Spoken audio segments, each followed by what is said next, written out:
The police took Isaac out in a body bag. Mrs. Watson left with his body, still sobbing uncontrollably. I was told that I couldn't go into my apartment until they were completely done with the crime scene. No, they didn't know when that would be. They suggested a hotel room, which I laughed at. I asked if I could grab a blanket and pillow from my room so I could sleep in my car. They reluctantly brought it to me, and I gagged when I grabbed them. They smelled like death. Hernandez offered to get me a motel room or let me stay at his place, or even begged me to call a friend and stay with them. I refused all three. I walked to my car and ignored Hernandez.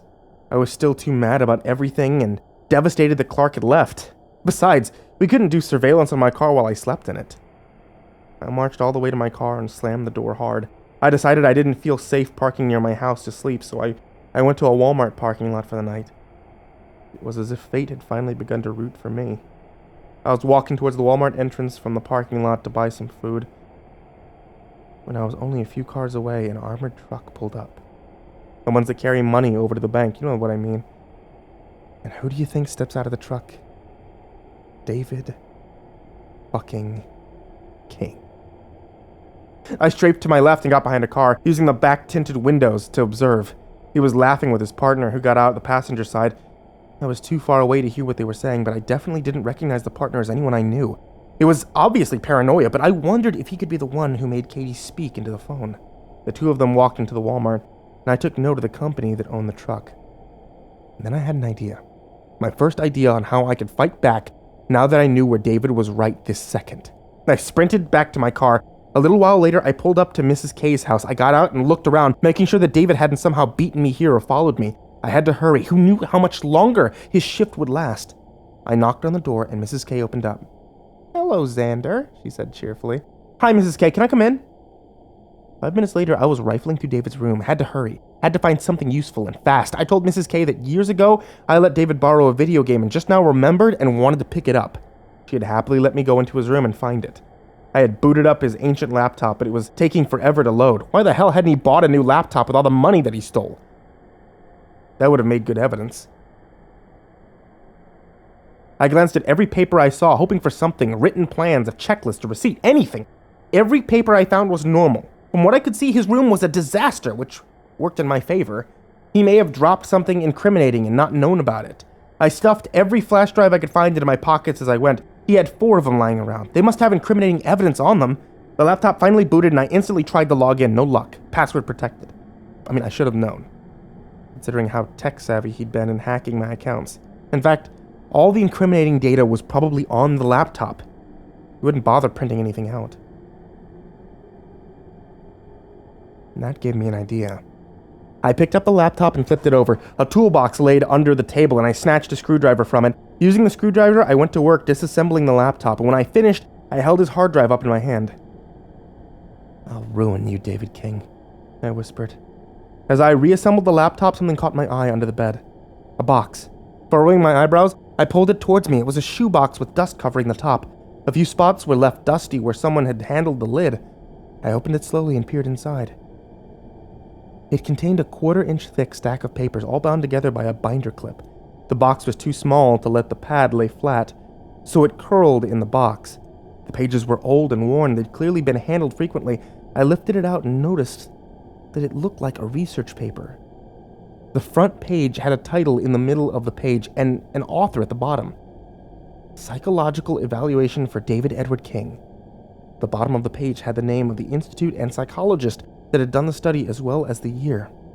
I did the math, and the evaluation must have been done when he was 16. Jackpot. I stuffed it under my shirt as best as I could to hide its square form. The laptop was set back in its place as if it had never moved. David would know something was wrong eventually, but not until he booted it up. I gave a last look around and wondered if there was anything else I should do.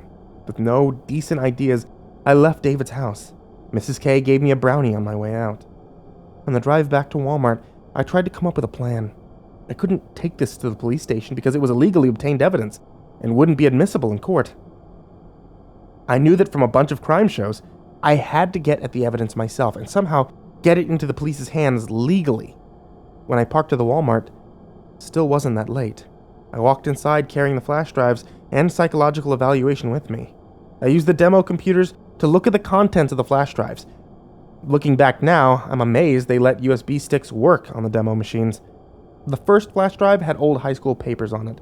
Nothing useful there. The second and third were bootable drives that could boot Linux. I didn't expect anyone to understand what that means. It's not important.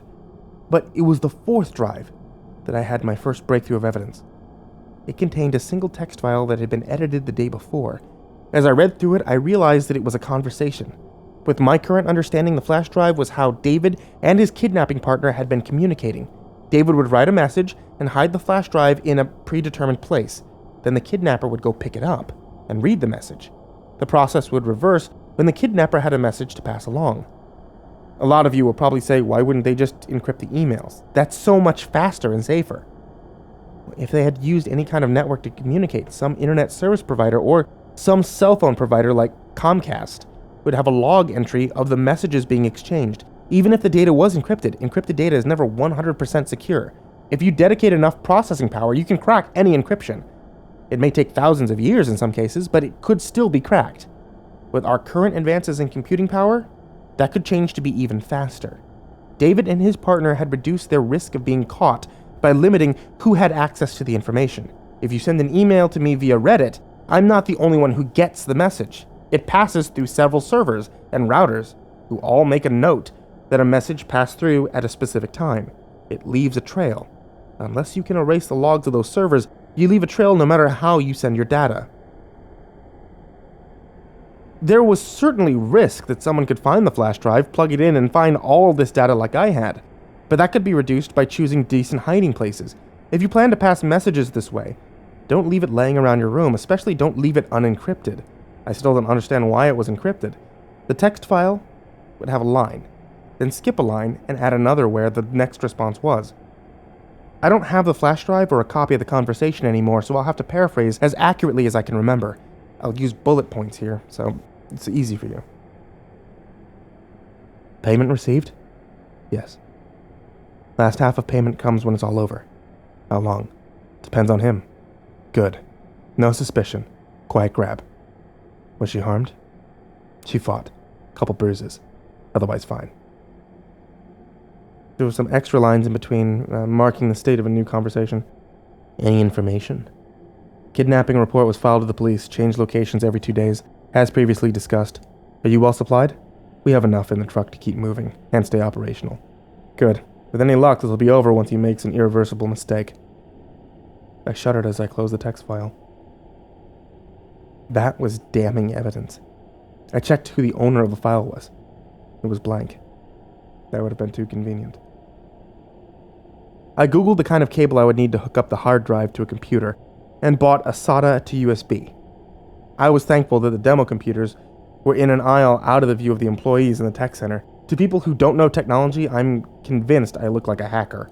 Let me give you another lesson in technology, since I seem to be giving so many of these in this series. When you boot up your computer, it asks for a password if you've set one. Without that password, you can't access the hard drive unless you do some hacked up work around it. In some cases, however, you can unplug the hard drive and plug it into another computer instead. The new computer will treat it as a regular external hard drive, and voila, you have access. Unfortunately, David had encrypted his entire hard drive, so it was useless to me at the moment until I had some spare time to either guess the password or find someone who could crack it. Going to the summer supply section of the store, I took a seat, pulled out the psychological evaluation, and looked at the cover page again. Psychological evaluation for David Edward King. I hope you realize that I've removed the institution author and date for privacy's sake. I spent an hour skimming the contents, using the table of contents to navigate. I constantly had to look up lengthy words on my phone, but I was beginning to understand what went on in David's sick little mind. Now, I won't give you an entire rundown of his whole life, but the report contained transcribed interviews with his parents about incidents, a psychological observation while holding David in confinement, and a general list of events that occurred in David's life that may have traumatized him. These are the ones I remember. David set fire to animals constantly and poked them with various objects. When a snake lunged and bit him once in his backyard, his mother came out to find him whipping the limp body against a tree, guts splaying everywhere. His only explanation was that it tried to hurt me. He was found designing traps for rabbits and other animals that were expertly hidden and designed. He claimed to have never looked at the wilderness guide to make them. His mother found entire notebooks containing designs for traps. The traps were aimed at getting both animals and humans. His father died when he was 12, which affected him greatly. He became quiet and reserved for years. The first day of high school, however, he changed overnight and became charismatic, energetic, and clever. In middle school, one of his teachers had been interviewed after an incident. She had noticed that 3 boys had begun picking on David, but he quietly took whatever they gave him. One day she came to class, and all 3 boys sat ramrod straight and stared straight ahead. They didn't dare look at David. And David was smirking and trying to hide it. Finally, let me try to summarize what the psychologist wrote about David. David seems to have a constant need to harm other living things and cause suffering. Once in my office, I found him stomping his feet on the floor. I asked him what he was doing, and he admitted that he was trying to crush anything microscopic that could be on my floor. I seriously feared that he will not be able to remain in society without serious medication and therapy. I had no idea that David had any of these problems or experiences. He and I had met when we were both 17. He was exactly as the report described, charismatic, energetic, and clever. I felt blind for not seeing any red flags, but I knew that he had hidden them well intentionally. The psychologist made another entry a month later. David seems to have performed a complete 180 in his mood, actions, and demeanor. He has been polite and kind every time that he has come in, and is very capable of being fully functional. The sentence struck me as odd. Months of statements about David's instability, and suddenly this comes out? I googled the professor's name. He died in a car crash the same year as the publication date of this evaluation. Son of a bitch, I reread the very last entry. I recognized the words from what they were. A coerced recommendation to re-enter society. I could feel the psychologist's words screaming through the page. Good God. He's going to kill me. No wonder David was so prepared. No wonder he was always ahead of me. No wonder his expression had spread such an absolute fear through me that night that he chased Clark and I. He was insane. He designed traps. He knew what made people and animals tick. He enjoyed inflicting pain on them and not just that, but watching them suffer. David was absolutely insane but functional. And that's what made him dangerous. I hunkered down in my seat and brought up a Word document on my phone where I could take notes, and then I started Googling. You know what I'm talking about. You're facing a problem, so you start searching for anything online that can help you fix your problem.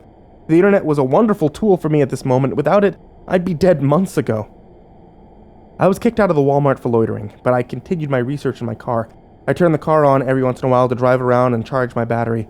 And that night, I learned a lot about hacking, phones, Android, surveillance, police procedure, legal procedure, and all kinds of subjects that related to my situation. I took dutiful notes and outlined areas for further research and learning. During my research, I found a list of apps that could be used for hacking someone's phone. I checked my installed applications, and as you can guess, what I found buried in my phone was one of those apps. David fucking King had eavesdropped and tracked me through my phone. Instead of deleting the app, however, I kept it. It could be used in the future. I also researched the company David apparently worked for. It was a larger company that served several states, providing both long and short distance transport of valuable goods. This was good information. If his job was to handle valuable goods, then it could be an easy way to get him fired or even charged if some of it disappeared from his truck. His truck was long gone by then, so I had no current opportunity. During all hours of the night, Hernandez would call me. So would Katie's mom. But I ignored them both. That was a mistake, I'll later learn. When the sun rose, I didn't feel tired. I felt empowered. Finally, I knew more about my situation and enough to be useful. I knew how to get those hard drives to the police legally, but I'd need Clark and Hernandez's help. I never got to use that plan, though. Reality caught up to me. David moved too quickly. I was driving to my apartment to see if I could brush my teeth, take a shower at least before my work that day, when my phone buzzed. It was Hernandez. I answered it reluctantly, preparing to get an earful of ignoring him all night. Xander, where are you? Driving to my apartment. You need to come down to the police station. Right away. Why? What's up? It's bad. He said with a cringe. Confused, I hung up and turned around. Heading to the police station, I walked up to the station lobby to find Hernandez waiting for me. Did Isaac's body turn up anything? I asked, looking at his worried expression. They're still analyzing it, he said. Now he took a deep breath. Some new development has come up. I gave him a questioning look, and then felt cold metal click around my wrist. I reacted, but the two cops who had flanked me pulled my arms together. The metal clicked around my other wrist, handcuffing me. What the hell? I shouted. The policemen each grabbed one of my arms. Xander, I know you're upset about everything that's going on, Hernandez said quietly, but what you did went way too far. What the fuck are you talking about? Hernandez held up a bag containing a phone. He used the touchscreen through the bag and navigated to the phone's voicemail. The voicemail was jotty and sounded like whoever had the phone was running. Wind struck the mic, making it hard to hear places, but the voice was unmistakable. It was me. Fuck you, jackass. You ruined my credit, stole my money, hacked my accounts, and stole my shit. I'm gonna kill you. You think I need motivation to hurt you? I'm gonna hurt you, you son of a bitch. You'll burn in hell, you burn. My heart shuddered to a halt. I had said those things. I had literally said those things. The night David chased us and pinned me to the table, I'd said every word. That bastard had been recording the whole thing, and now had edited it into a threatening voicemail? David King's home burned down last night, he said slowly, watching me, gauging me. David and his mother were still inside. Firefighters found David alive and were able to pull him out, but his mother was already dead. That voicemail was sent to his phone from yours at around the time firefighters estimate the fire started.